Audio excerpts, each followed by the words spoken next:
2020년도 경자년 새해가 밝았습니다. 새해에도 하나님의 평강과 은혜가 한국교회와 충성교회와 여러분의 가정 가운데 넘치시기를 주임으로 축원합니다. 하나님께서는 6.25 전쟁으로 찢어지게 가난했던 이 나라를 축복하여 주셔서 공산주의로부터 보호하시고 무려 1인당 국민소득 3만 달러의 경제국가로 하나님께서 이렇게 축복해 주시고 성장시켜 주셨습니다. 전쟁으로 폐허가 된 나라에 암울했던 이 땅에 어둠으로 가득 찼던 이 민족 위에 빛을 주시고 소망을 주었던 것은 바로 교회였습니다. 교회가 그 역할을 감당했던 것이죠.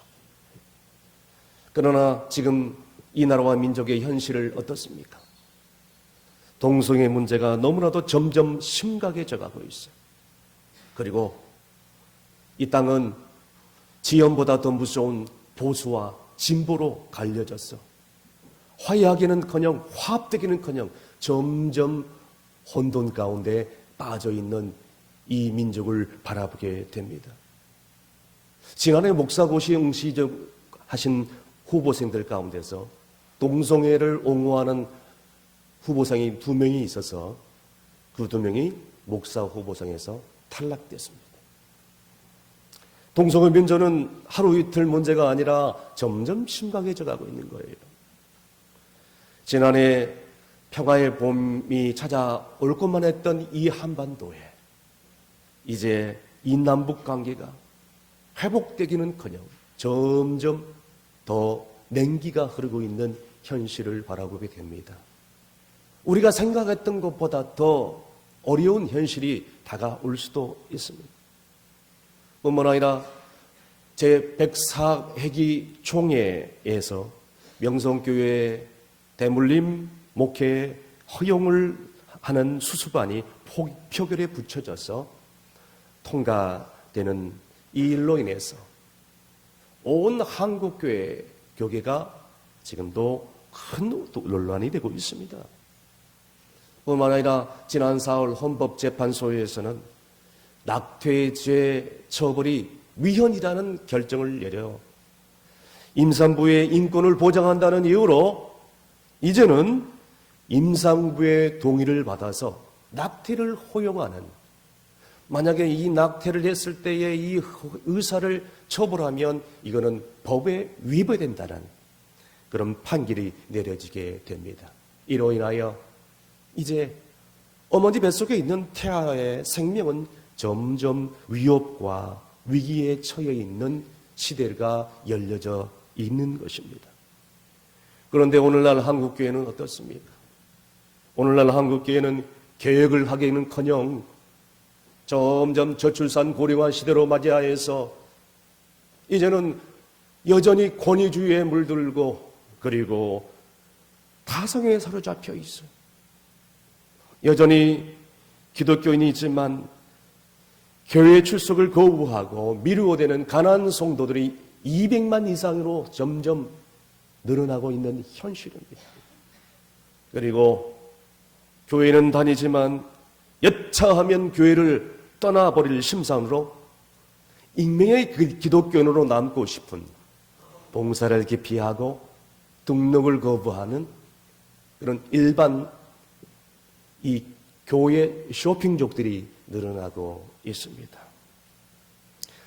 여러분, 이제 세상 사람들로 하여금 교회는 이제는 존중의 대상이 아니고 비난과 조롱의 대상이 되고 있는 부끄러운 모습이 놓여지고 있는 현실입니다. 오늘 우리가 2020년 새해를 맞이하면서 이제 총회의 주제에 걸맞금 말씀으로 새로워지는 교회의 주제표를 가지고 새해를 출발했습니다. 그러면 어떻게 하면 우리 자신이 말씀으로 새로워질 것인가? 한국교회와 충성교회가 어떻게 하면 말씀으로 새로워질 것인지 오늘 이 느헤미야의 말씀을 통하여서 들려주시는 주님의 음성을 듣고 새해를 출발하고자 합니다. 먼저 깨어있는 신앙을 가져야 된다는 것이죠. 오늘 먼저 본문 4절입니다. 다 함께 읽습니다. 왕이 내게 이르시되 그러면 내가 무엇을 원하느냐 하시기로 내가 곧 하늘의 하나님께 묵도하고. 아멘.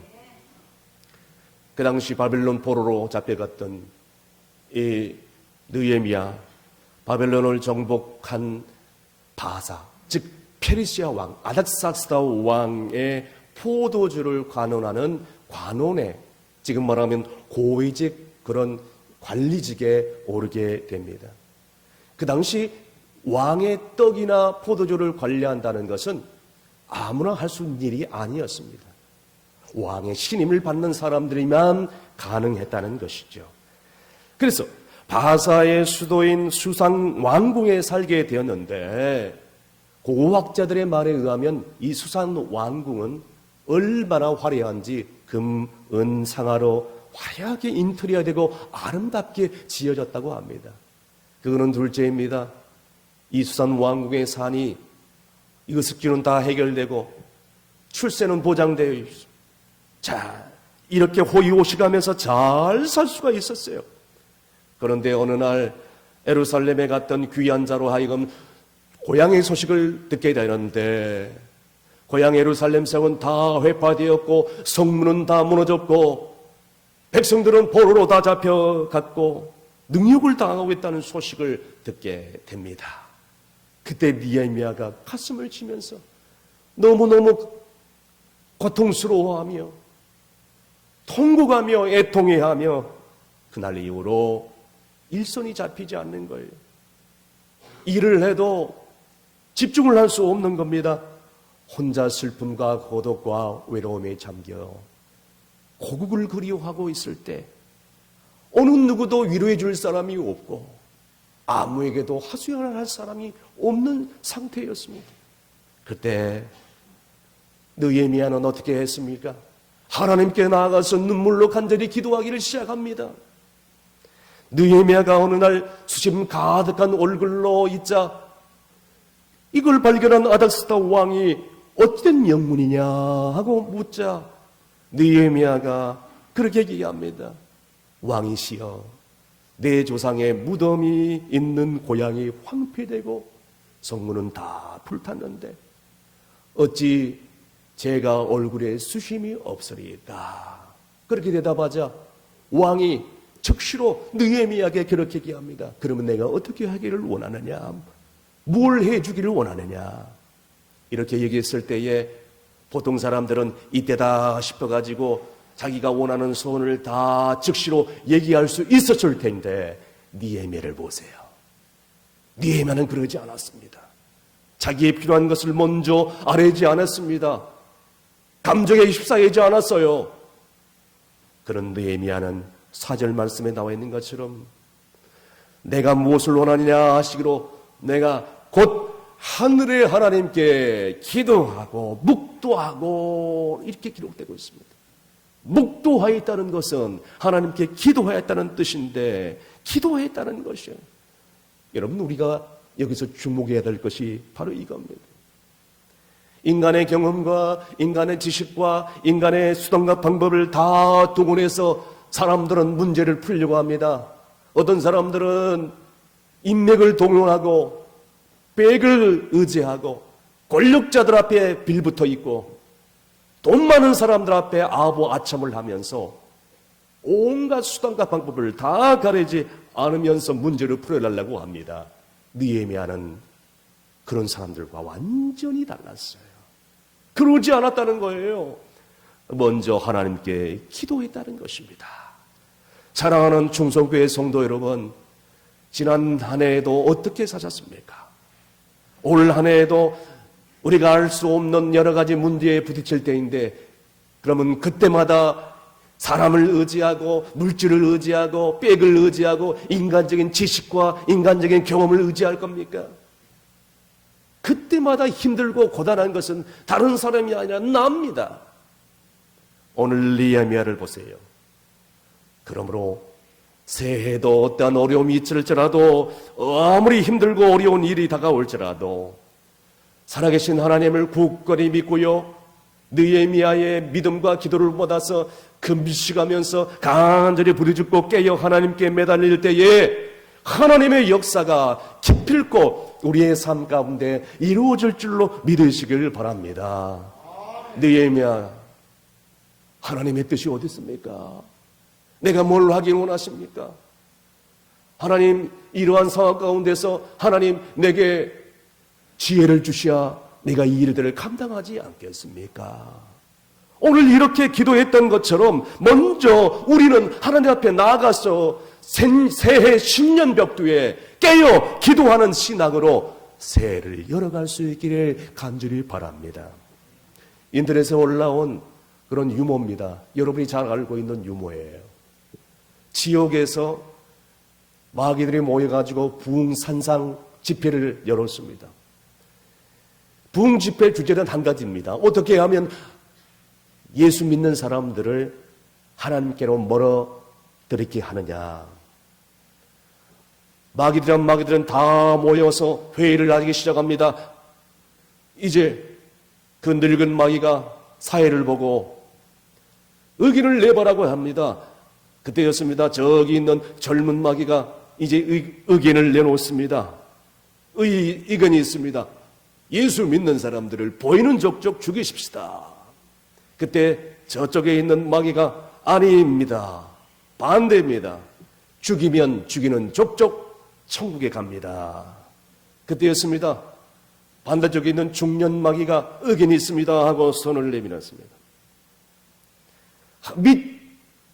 믿자마자 죽도록 고생을 시켜야 됩니다. 그래야 하나님께 멀어집니다.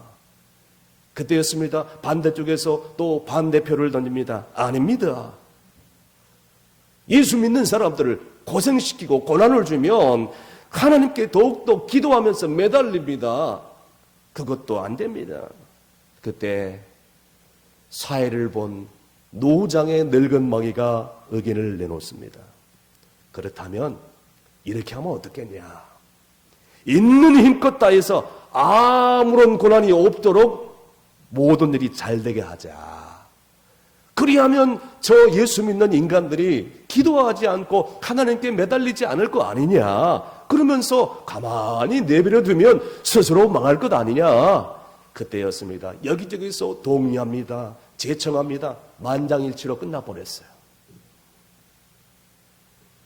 사랑하는 성도 여러분, 왜 이 나라와 민족이 여전히 혼돈 가운데 있습니까? 우리가 한국교회가, 충성교회가 왜 세상의 지탄과 비웃음과 조롱을 받습니까? 그것은 깨어 기도하지 않기 때문에, 우리가 깨어 기도하지 않기 때문에. 여러분, 우리가 깨어 기도하지 않으면요, 사탄 마귀는 어떤 수단과 방법을 가리지 않고 한국교회를, 충성교회를 공격하고 분산시키며 분열시키며 깨트리려고 할 것입니다.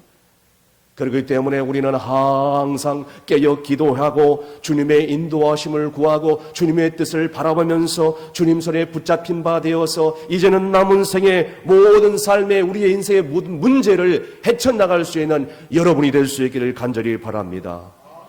지난 한 해에도, 아니 지금까지 충성교회가 얼마나 많은 시험들이 있었습니까?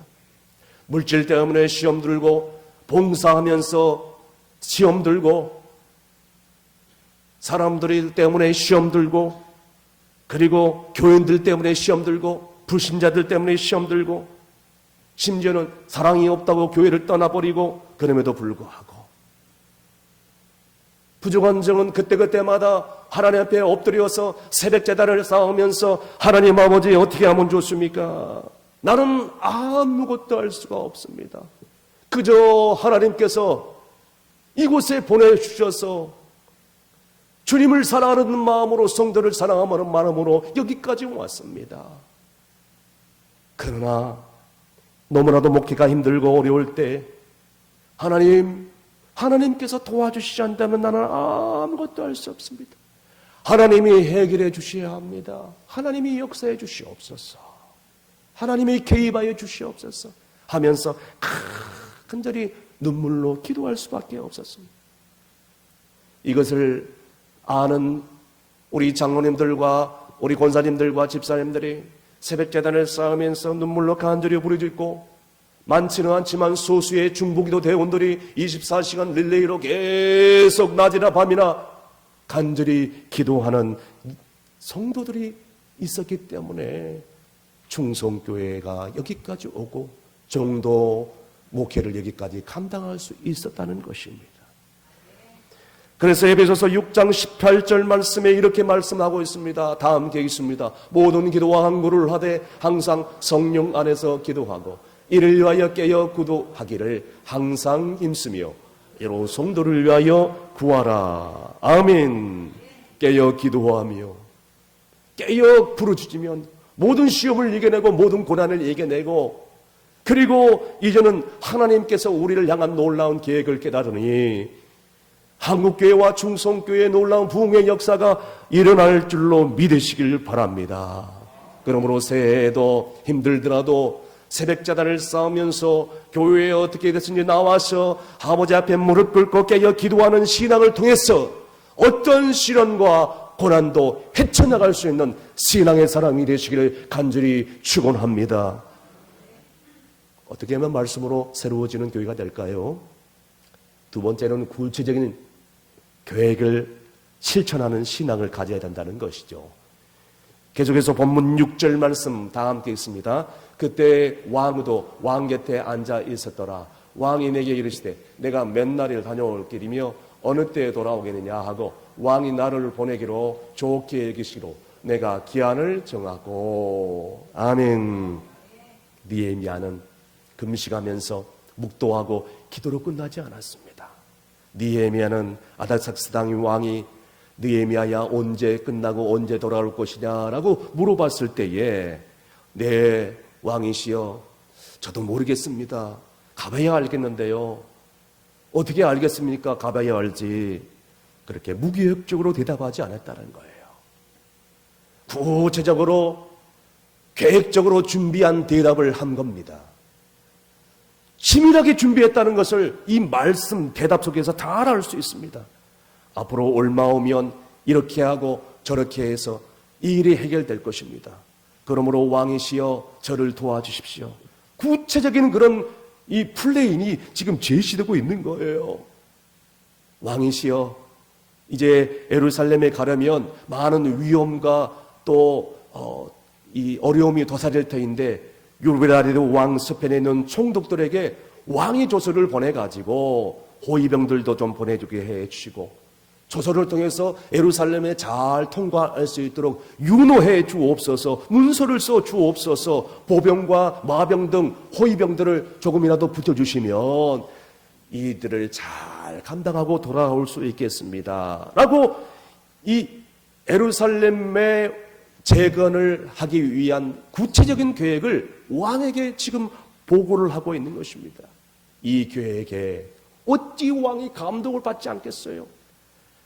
이 제안을 받은 왕이 그저 한마디로 오케이 수락을 하고 적극적으로 도와주면서 휴가를 흔쾌히 보내준 것입니다. 여러분 부정한 종이 오래전에 아주 오래전입니다. 다이어트를 시도한 적이 있습니다. 그런데요, 믿지 않을 것 같지만 여러분 다이어트 5kg 감량에 제가 성공을 했습니다. 믿거나 말거나 상관없겠지만 석 달 동안 식이요법을 하고 축구라고 운동을 했습니다. 여러분 어떤 사람들은요 10kg 빼더라고요.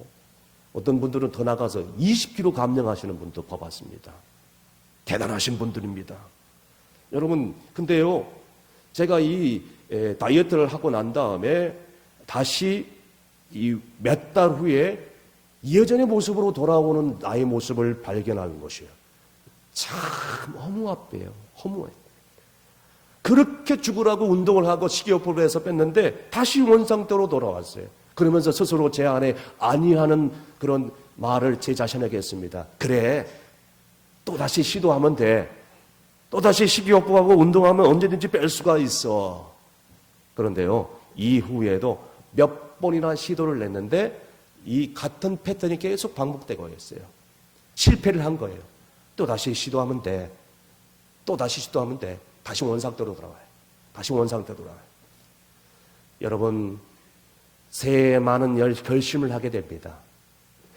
새해 결심과 옛 습관 사이에서 오락가락 서성이는 사람들이 무지 많이 있습니다. 어떻게 하면 되지? 그래, 이거 새롭게 결정해야 돼. 그런데 제가 깨달은 것이 있습니다. 수많은 사람들이 새해 되면 헬스클럽에 등록을 하고 운동을 하겠다, 등산을 하겠다 그러면서 금주, 금연을 사람들 앞에, 가족들한테 선포합니다. 나 이렇게 할 거야.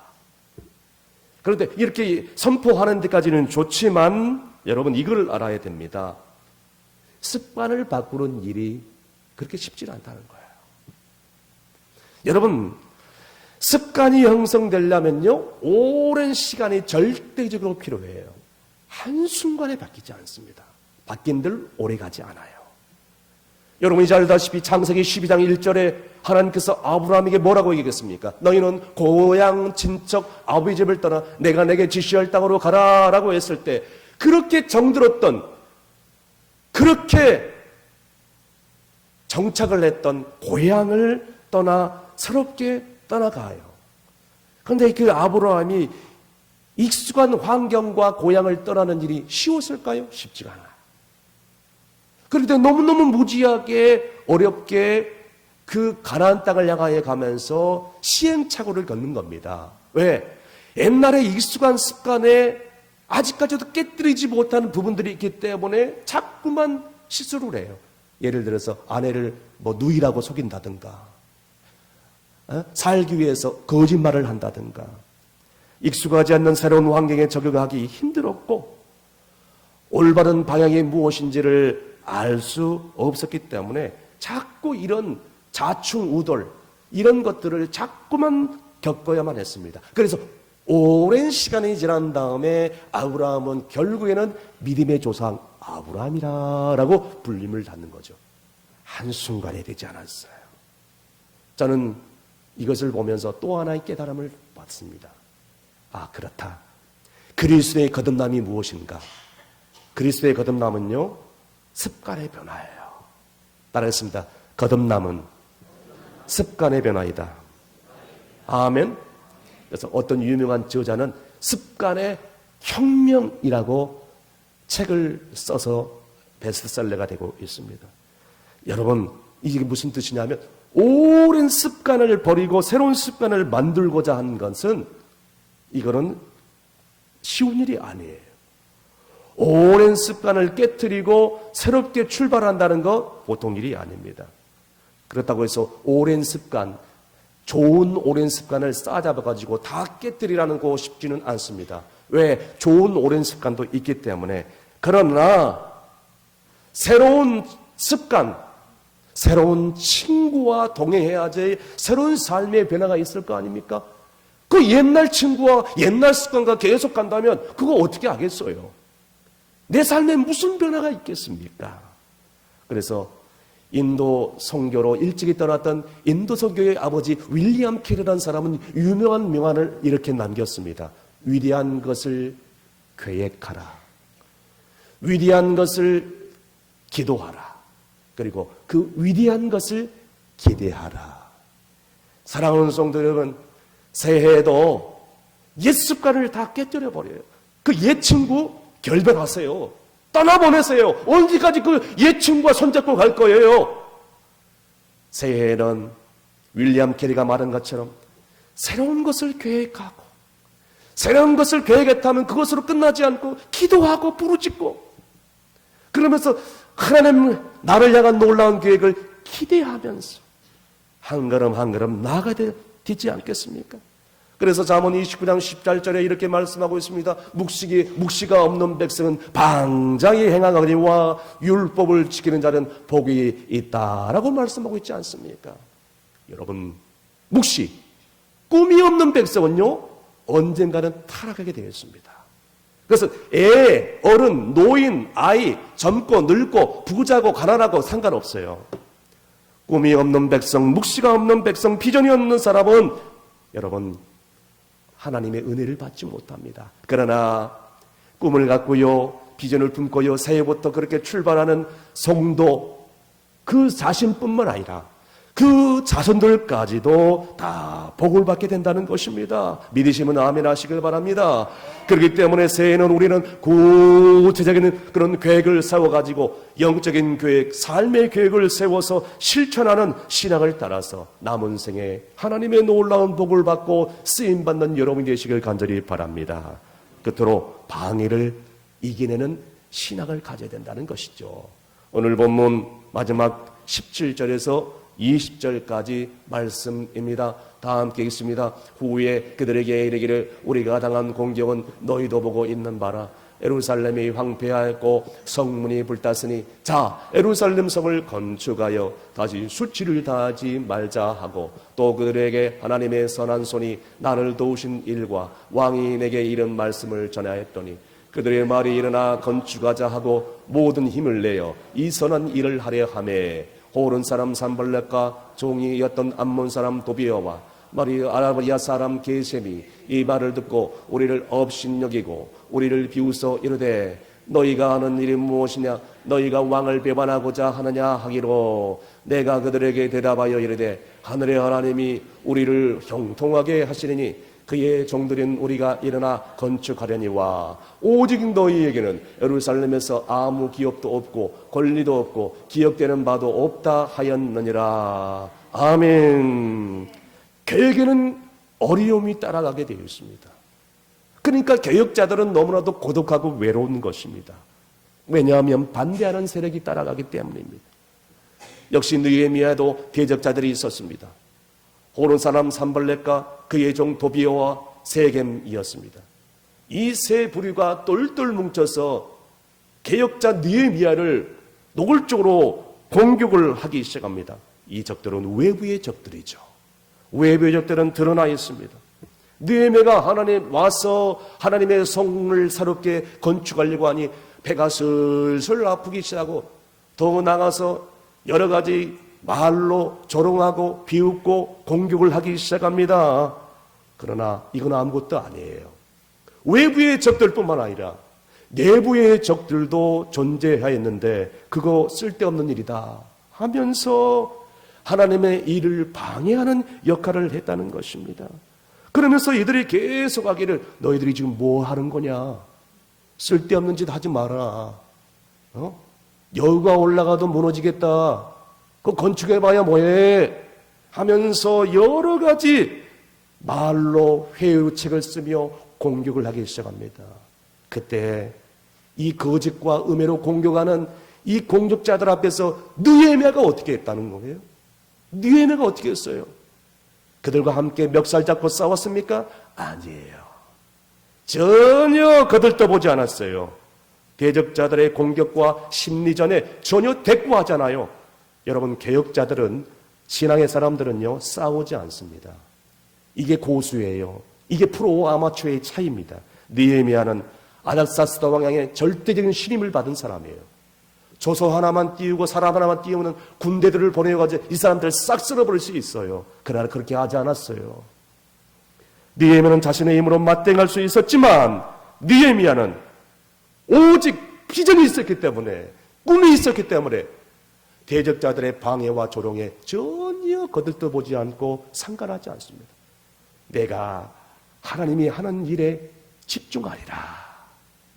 하나님이 기뻐하신 일에만 집중한 겁니다. 그러면서 외칩니다. 17절 말씀, 우리가 당한 공격은 너희가 보고 있는 바라. 예루살렘이 황폐하고 성문이 불탔으니 자 예루살렘 건축을 하여 다시 한번 수치를 당하지 말자. 따라했습니다. 수치를 당하지 말자. 할렐루야. 여러분, 수치를 당하지 마세요. 왜 예수 믿는 사람들이 수치를 당해요? 왜 교회가 수치를 당합니까? 왜 한국교회가 세상 사람들도 조롱을 받고 지탄을 받습니까?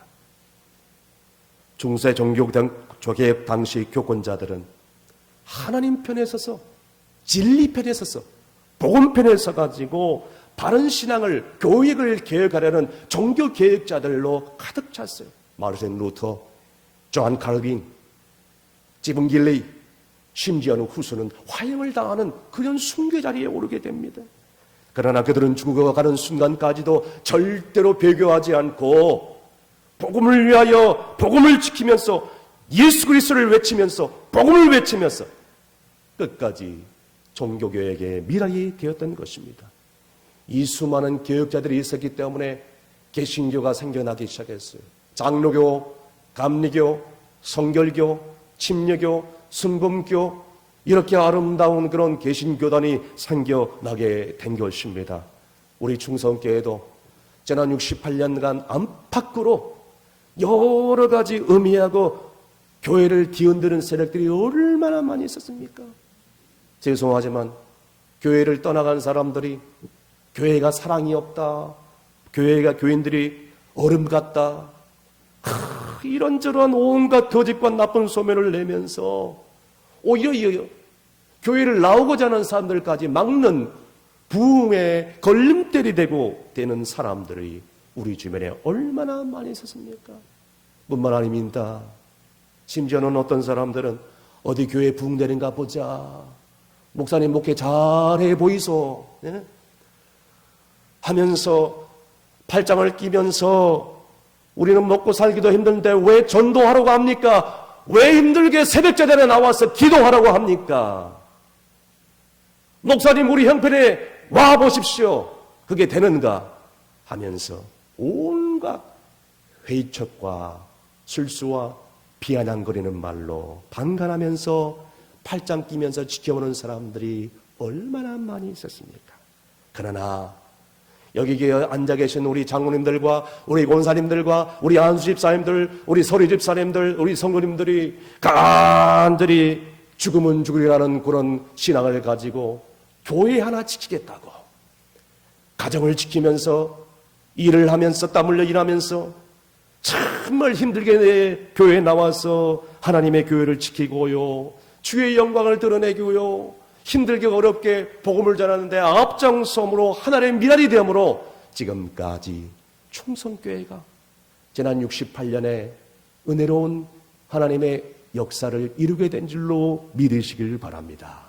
이제는 여기에서 끝나지 않고 새로운 부흥의 놀라운 열매를 맺어야 되지 않겠습니까? 이제 앞으로 새해에도 어떤 음해와 조롱과 공격을 하더라도 이 원수마귀의 공격으로부터 하나님의 교회를 지켜나가고 이제는 하나님 믿음으로 물리치면서 우리 충성교회가 더욱더 은혜스러운 교회가 되고, 아멘. 더욱더 사랑스러운 교회가 되고, 아멘. 더욱더 복음으로 새로워지는 교회가 되고, 아멘. 더욱더 말씀으로 새로워지는 교회가 되고, 아멘. 우리가 변해야 교회가 변합니다. 우리가 변하지 않으면 교회도 변하지 않고 지역사회도 변하지 않습니다. 성령 충만한 교회가 될 수 있기를 간절히 바랍니다. 끝으로 이제 충성교회가 이제 앞으로 부흥으로 나가려면 갖가지 방해가 있을 것, 어려움이 있을 것입니다. 그러나 주님이 가신 그 십자가의 길을 걸어가면서 나도 십자가를 지고 내 몸과 마음과 생명과 물질과 은사를 아낌없이 바쳤던 신앙의 선배들의 뒤를 쫓아서 이 믿음을 이어간다면 우리는 머지않아 기필코 놀라운 하나님의 부흥의 축복을 맛보고 거기에 서서 감격의 눈물을 흘리며 과거를 예상하며 행하신 하나님의 놀라운 역사를 전심으로 찬양할 날이 꼭 오게 될 줄로 믿는 저와 여러분 되시기를 주의 이름으로 축원합니다. 기도하시겠습니다. 묵은 한 해를 보내고 새로운 한 해를 걸어가게 하신 하나님 아버지 감사합니다. 올 한 해는 6.25 동란 일어난 지 70년 되는 해입니다. 한국교회는 지난날 절망과 아픔으로 고통받는 백성들을 위로하고 그들을 비전으로 세워가며 그리고 이 나라와 민족을 재건하는 일에 앞장을 섰습니다. 그러나 오늘날 한국교회는 어떻습니까? 본질 잃어버리고 이제는 기복주의에 빠지고 물적 영적인 복을 다 벗어버리고 오늘도 세상 사람들의 지탄을 받고 있지 않습니까? 주여, 이제라도 충성교회는 다시 한번 말씀을 부여잡고 일어서기를 원합니다. 장로님들과 우리 권사님들과 집사님들이 교회를 새롭게 하는 일에 앞장서는 일이 있게 해 주시옵시며 기도와 헌신으로 우리 모두 동참하여 하나님 말씀으로 새로워지는 교회가 되게 하여 주시옵소서. 예수님의 이름으로 기도하옵나이다. 아멘.